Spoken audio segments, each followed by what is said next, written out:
கோவில்களில் கொடுக்கப்படும் துளசி தீர்த்தத்தின் நன்மைகள் என்ன என்பதை இங்கு காணலாம்.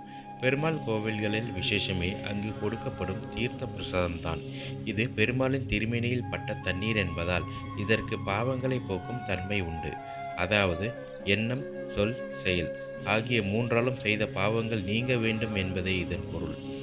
தீர்த்த பிரசாதம் மகிமை வாய்ந்தது என்பது அனைவருக்கும் தெரியும்.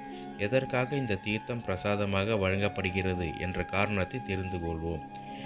சிவன் கோவிலில் திருநீர், அம்மன் கோவிலில் குங்குமம் எப்படி மகத்துவம் நிறைந்ததோ அதேபோல் பெருமாள் கோவில்களில் தீர்த்தம் மிகவும் புனிதமான ஒன்றாகும்.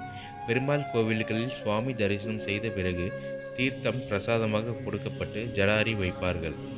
இந்த தீர்த்தத்தில் பச்சை கற்பூரம், துளசி, மஞ்சள், ஏலக்காய், லவங்கம் உள்ளிட்ட பல பொருட்களை சேர்த்து பெருமாளின் பாதத்திற்கு அருகில் எப்போதும் வைத்திருப்பார்கள்.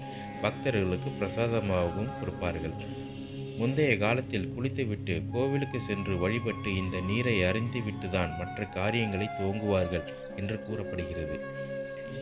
இந்த நீரில் கலந்திருக்கும் ஏலக்காய், துளசி அவைகளுடைய மருத்துவ குணங்களால் அன்றைய நாள் முழுவதும் புத்துணர்ச்சியோடு படபடப்பு இல்லாமல் ஒருவரை வைத்திருக்கும் என்று நம்பப்பட்டது.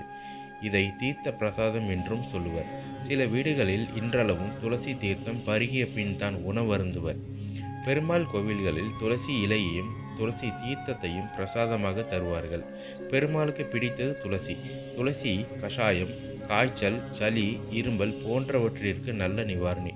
செம்பு பாத்திரத்தில் நீர் ஊற்றி அதில் துளசி இலைகளை போட்டு ஒரு இரவு வைத்திருந்து அந்த நீரை குழந்தைகளுக்கு கொடுத்தால் குழந்தைகளுக்கு சளி தொந்தரவு வராது.